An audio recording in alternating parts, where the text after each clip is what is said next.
El Ministerio Público de la República Dominicana va a cumplir 4 meses en la investigación sobre los sobornos pagados y admitidos por Odebrecht en la República Dominicana por 92 millones de dólares.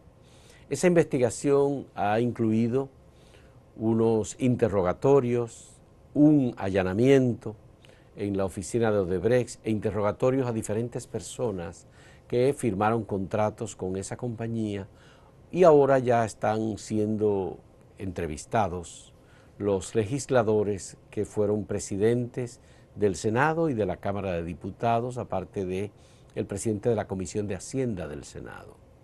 Esto, por supuesto, que nos lleva a continuar conversando con abogados penalistas sobre el curso de la investigación del Ministerio Público y si está bien o mal conducida esa investigación.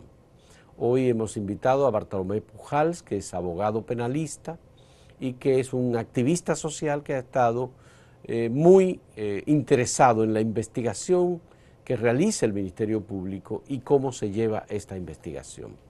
Muchas gracias, Bartolomé, por aceptar esta invitación y queremos saber cuál es tu criterio en general en este momento, de los 4 meses que lleva el Ministerio Público, casi 4 meses, haciendo la investigación. ¿Se corresponden los resultados hasta ahora conocidos con el tiempo que se ha empleado y los recursos que se han empleado para esta investigación?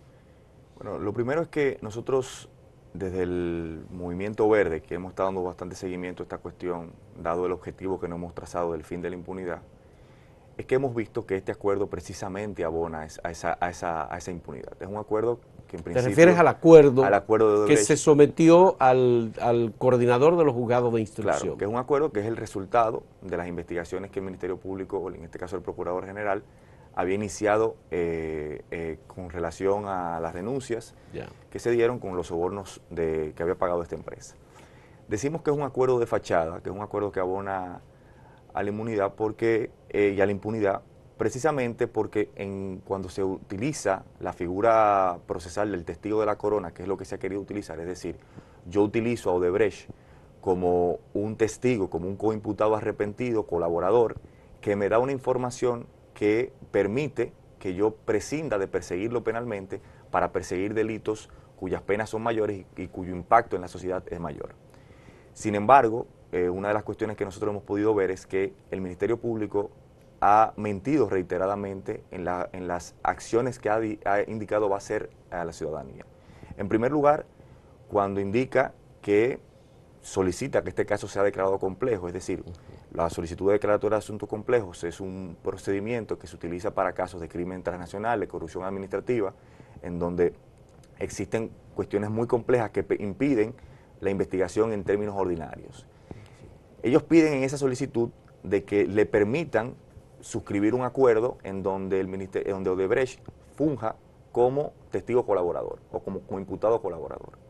Sin embargo, al momento de hacer la solicitud de homologación, utilizan una figura que primero no permite la homologación frente al juez y que le está vedada al Ministerio Público, que es la conciliación. Por algo siguiente, el principio de legalidad establece en materia penal de que el Ministerio Público en los casos de acción pública nunca puede dejar de perseguir la acción. Es decir, no puede conciliar. No puede conciliar. No puede de ninguna manera prescindir. Y hay un principio de la oficiosidad y obligatoriedad de la acción pública.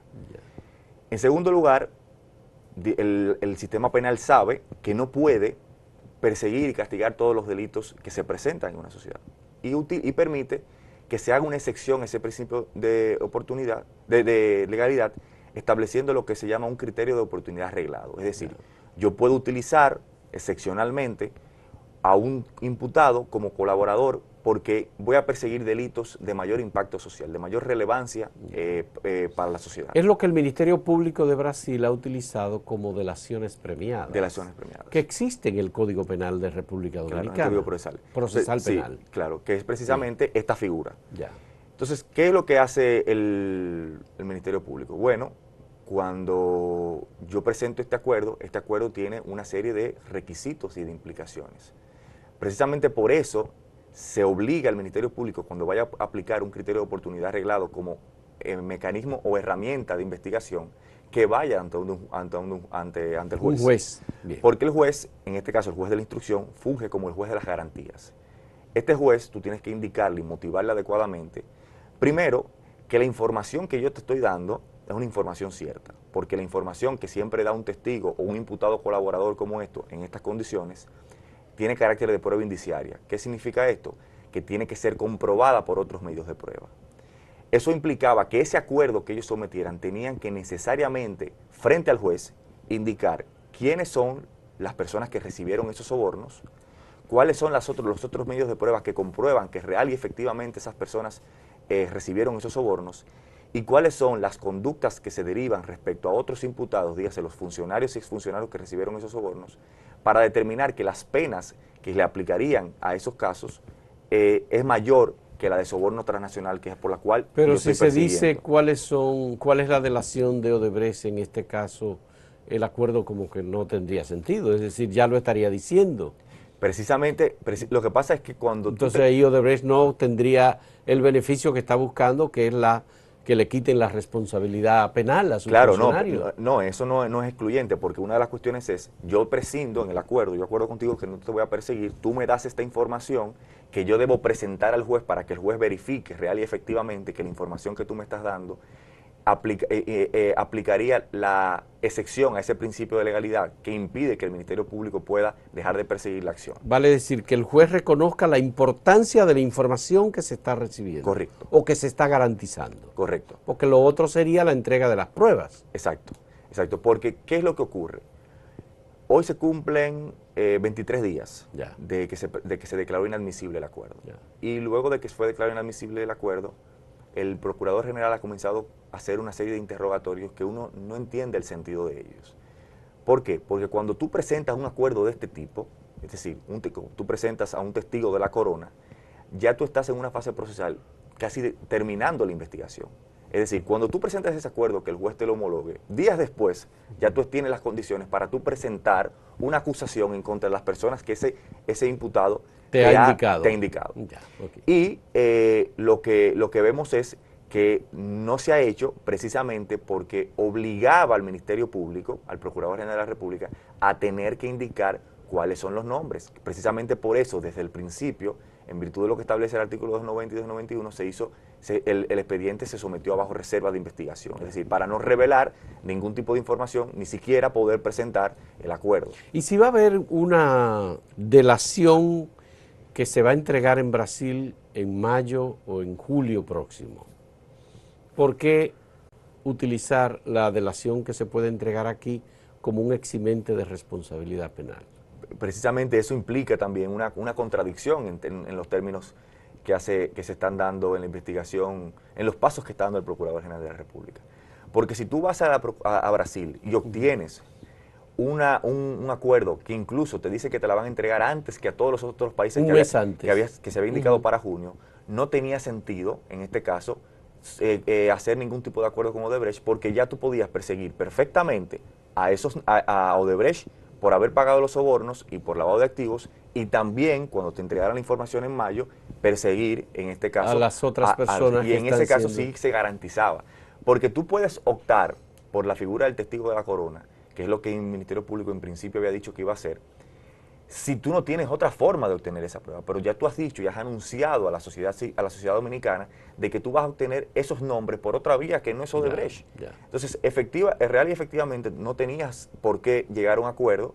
En todo caso, tú podías, para una cuestión concreta de poder avanzar y dar un ejemplo a la sociedad, iniciar el procedimiento de penal abreviado que implicaba una negociación en la condena, pero simbólicamente quedaba una condena frente a una empresa que había confesado pagar sobornos para funcionarios. Bien, vamos a hacer una breve pausa en este momento, en este diálogo con Bartolomé Pujals, sobre la investigación que realiza el Ministerio Público sobre el caso de Odebrecht en República Dominicana.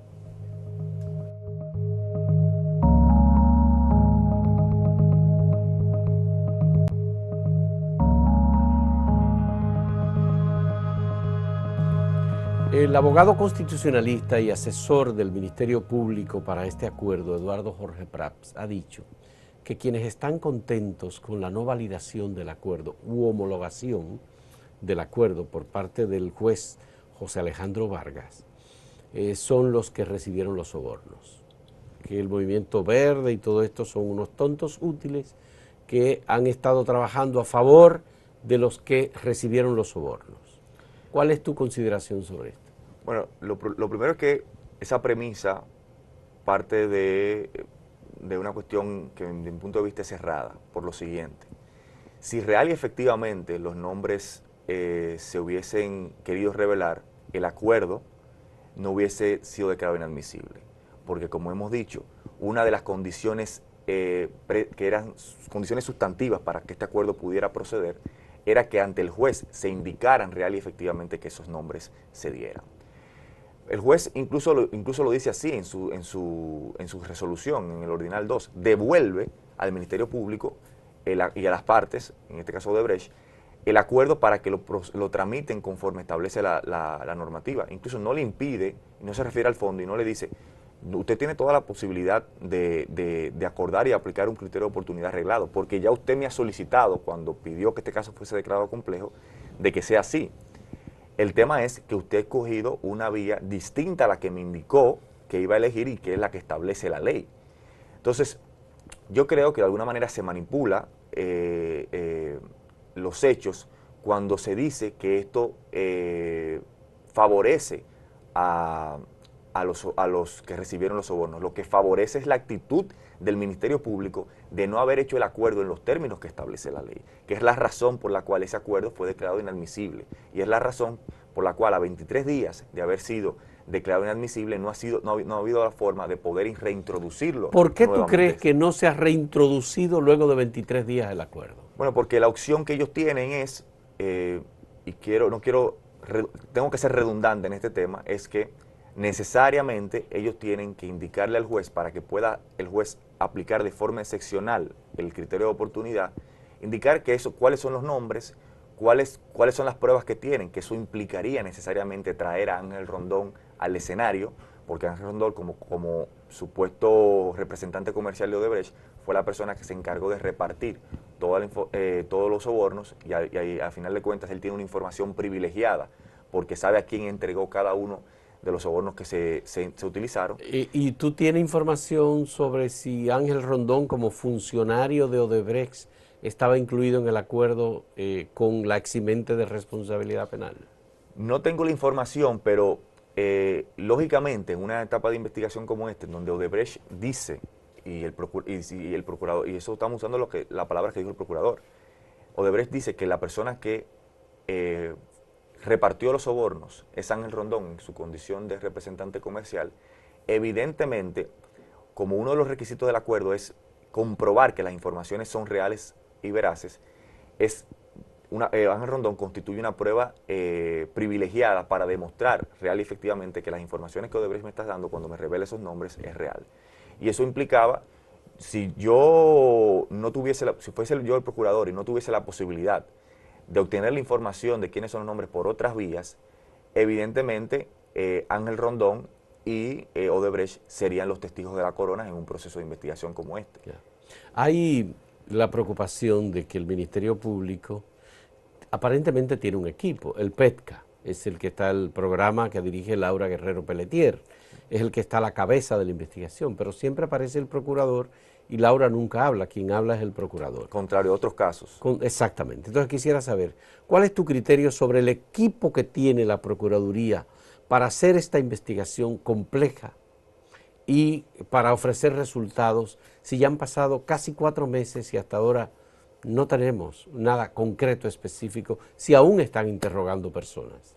Bueno, yo creo que el PEPCA, frente a uno de los casos de corrupción más grandes de la República Dominicana como es Odebrecht, es en el caso que menos ha trabajado, porque esto es un expediente que se está llevando desde la oficina, desde el despacho del Procurador General de la República, que dicho sea de paso, lo está llevando con un equipo que él trae del CIRD, que no tiene conocimiento de estos temas, y precisamente se evidencia en algo que en la mayoría de los casos de corrupción, que todos son complejos por las marañas que se entretejen para que se puedan dar, nunca se habían contratado asesores que salgan a dar declaraciones públicas respecto de las investigaciones que está llevando el Ministerio Público. Porque como se ve, cuando Finjus planteó una posición respecto a la ilegalidad de ese acuerdo, Eduardo Jorge Prats, en su condición de asesor de la Procuraduría, salió públicamente con un comunicado respondiendo en su condición de asesor.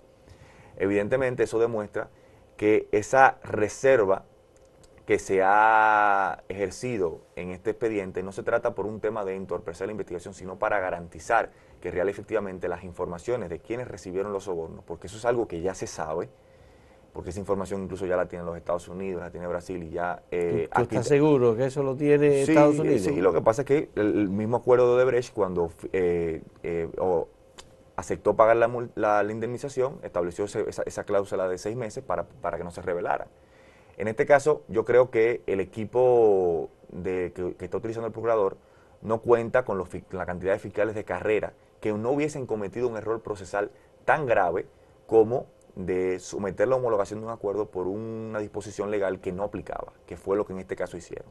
Porque la conciliación no está sujeta, primero, está impedida para que el Ministerio Público la pueda ejercer, y segundo, no está sujeta a la homologación de un juez. ¿Y qué opinión tiene Bartolomé Pujals sobre estos interrogatorios o conversaciones que ha tenido el Ministerio Público con personalidades del mundo de la política y del gobierno? Lo primero es que esos interrogatorios de por sí no hacen prueba. ¿Por qué? Porque las investigaciones, cuando los interrogatorios que se hacen respecto frente al Ministerio Público en la fase de investigación, tú no puedes luego utilizarlo en la fase de juicio por un principio que es el principio de oralidad e inmediación. Es decir, todos los interrogatorios tienen que hacerse frente al juez para que tenga un carácter de prueba y no pueden ser incorporados por lectura. Ahora pudieran ser incorporados por lectura luego de la declaratoria de asuntos complejos. Sin embargo, cuando tú realizas un interrogatorio a uno de estos incumbentes, que son los que estuvieron involucrados en todo el periodo que se dice que se pagaron sobornos, tú tienes que tener una serie de investigaciones previas que ya tú has hecho de tipo material, de tipo de campo, para tú poderlas confrontar con relación a las informaciones que estas personas te están dando. Y como nosotros vimos, el procurador comenzó a interrogar y luego fue que ordenó un allanamiento 2 semanas y pico después de que había comenzado las investigaciones, lo cual es siempre, las tareas de investigaciones de campo se realizan antes de tú comenzar con interrogatorios. Precisamente en casos como estos para evitar el peligro de que puedan ser distraídas las pruebas, de que puedan ser destruidas, de que puedan ser sacadas y sustraídas del proceso de investigación. O sea que al final de cuentas a mí me parece que los interrogatorios que se están haciendo luego de la declaratoria de inadmisibilidad tienen poco sentido, porque como hemos dicho, cuando tú presentas un acuerdo de este tipo, en donde tú tienes un coimputado colaborador que te va a servir como testigo de la corona, como se establece en la doctrina, es cuando ya tú tienes la investigación ya resuelta. Y evidentemente al tú ya tener los nombres y todas las pruebas que determinan que esas informaciones son correctas, ya a los pocos días de ese acuerdo ser homologado, tú tienes la capacidad de presentar una acusación en contra de todos estos imputados. ¿Qué es lo que el conjunto de la sociedad, incluso personalidades, etcétera, todo el mundo está esperando una decisión final de la Procuraduría, que es entonces el inicio de la persecución? Claro. Porque en realidad la investigación es una fase en la cual el Ministerio Público se prepara para un juicio penal. Claro, en esta fase lo que abriría es el proceso de judicialización. Judicialización. Vamos a hacer una última pausa en este diálogo con Bartolomé Pujals.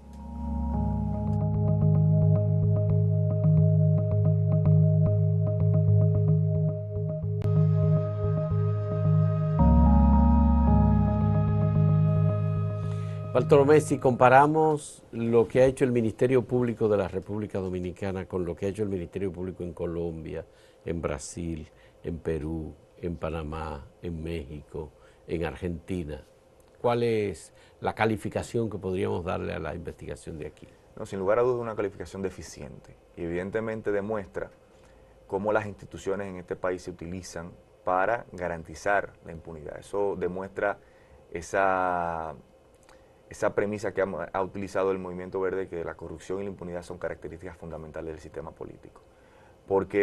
Y plantea la necesidad de lo que tiene que ver con la autonomía y la independización del Ministerio Público del Poder Ejecutivo.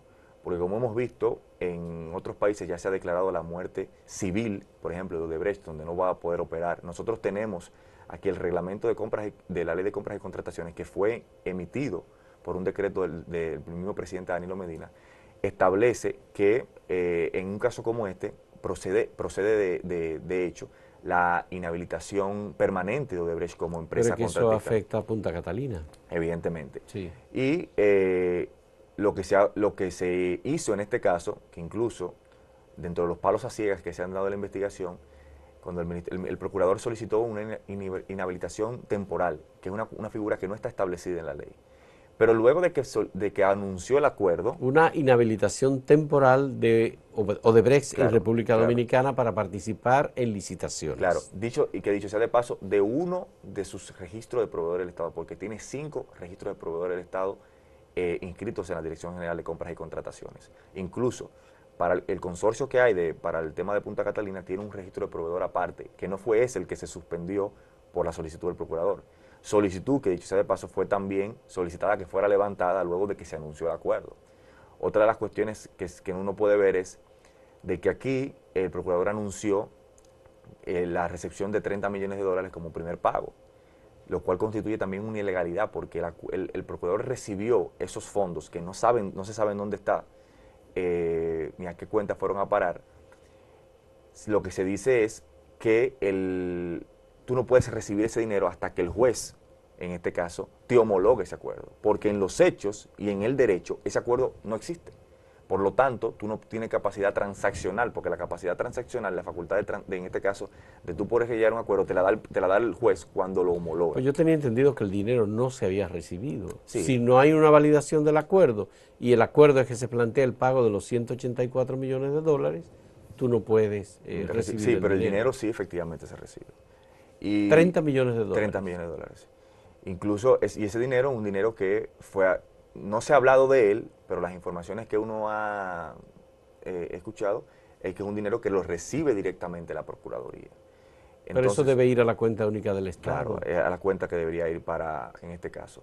Sí, pero el tema es que este dinero no debió haberse recibido sino hasta tanto el juez homologar el acuerdo. De hecho, eso es un acto de ilegalidad que se demuestra y un desconocimiento de la norma por parte de... Y en la parte de comparación, ya me dijiste que sí, que es deficiente, pero lo que han hecho otros ministerios públicos, que incluso en el caso de Colombia, por ejemplo, el Ministerio Público ha investigado al presidente, el presidente ya dijo que pedía perdón, que él no sabía que se había utilizado fondos de campaña. Aquí, mientras tanto, estamos nada más que en la investigación del soborno, mientras en otros países han ido avanzando a otros aspectos de la investigación. Del soborno y de una parte del soborno, solamente de quien lo entregó, porque quienes lo recibieron, eso es letra sagrada.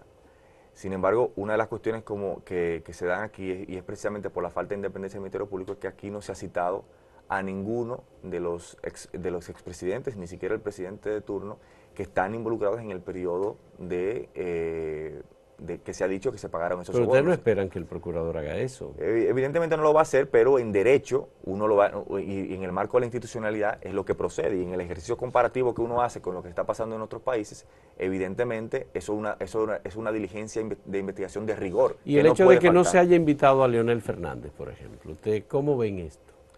Bueno, que en su gobierno se hicieron la mayor parte de los contratos. Lo que yo creo que... 8 años. Lo que yo creo que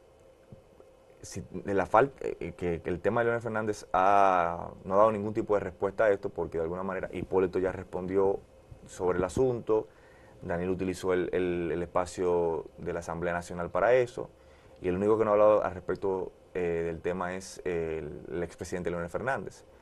Yo creo que eso se inscribe dentro del mismo marco del acuerdo de impunidad que existe entre la clase política de este país, porque al final de cuentas tocar al presidente Fernández implicará necesariamente que tengan que tocarse a los demás presidentes. Y yo creo que, como dijo Hipólito Mejía en su momento, que hay una cuestión que yo creo que es ley dentro de esta clase política que responde a ese sistema de corrupción e impunidad, a los presidentes no se le pone la mano. Ya. Entonces, Leonel Fernández hasta ahora no se ha referido al tema, ¿y tú crees que el Ministerio Público no tiene calidad o no tiene posibilidad o fuerza para invitar a Leonel Fernández a declarar sobre el tema? Sin lugar a dudas puede iniciar totalmente una investigación y debería estar involucrado porque, como bien has señalado, la mayoría de los contratos fueron firmados en su gestión, independientemente de que Punta Catalina es el contrato que cuantitativa y cualitativamente es el que representa tiene mayor grado y mayor potencialidad respecto de los casos que están investigando. Y finalmente, tu consideración sobre el trabajo que realiza la comisión designada por el presidente Danilo Medina para investigar lo de Punta Catalina. Eso que además parece que el Ministerio Público se siente excluido de esto. Bueno, yo creo que desde el principio nosotros hablamos de la falta de legalidad de esa comisión. Y es una comisión que al final de cuentas ha generado más ruido que tranquilidad. Ahora se habla de la vinculación que tiene una de las empresas que se ha contratado para el tema de la auditoría, que tuvo vinculación con Odebrecht, además de que el hecho de presentar el acuerdo, de alguna manera, deja sin efecto los objetivos de la comisión. Porque si el informe que rindiera la comisión establece irregularidades, como se ha demostrado de diferentes espacios que las hay con respecto a la sobrevaluación, el acuerdo ya le garantiza a Odebrecht impunidad en ese sentido. Y por tanto, no pudiera ser perseguido. Porque hay que tener en cuenta que ese acuerdo, a pesar de que se refiere solamente a sobornos transnacionales y lavado de activos, ya eso le garantiza impunidad en caso de que se determine en esa comisión de que hubo sobrevaluaciones. Por lo que yo creo que a pesar de lo que dice el decreto, que esa comisión entorpece las labores de investigación que está realizando la Procuraduría, y la Procuraduría también de alguna manera cuando genera o avanza o que intenta avanzar en un proceso como este del acuerdo que quiere presentar, también deja sin efecto los objetivos de la comisión. Ya, muy bien. Muchas gracias, Bartolomé Pujals, por aceptar esta conversación sobre el proceso de investigación que lleva a cabo el Ministerio Público en un caso del que vamos a seguir hablando y vamos a seguir escuchando información, y sobre todo las antenas de la sociedad dominicana están paradas en lo que revelan los medios de comunicación en Brasil y el Ministerio Público de Brasil. Acaba de venir incluso uno de los fiscales de Brasil, la República Dominicana, ha ofrecido una conferencia y ha hablado con suficiente claridad sobre la intención del Ministerio Público de Brasil con esta investigación. Y claro, muchas gracias también a ustedes por la compañía en este diálogo.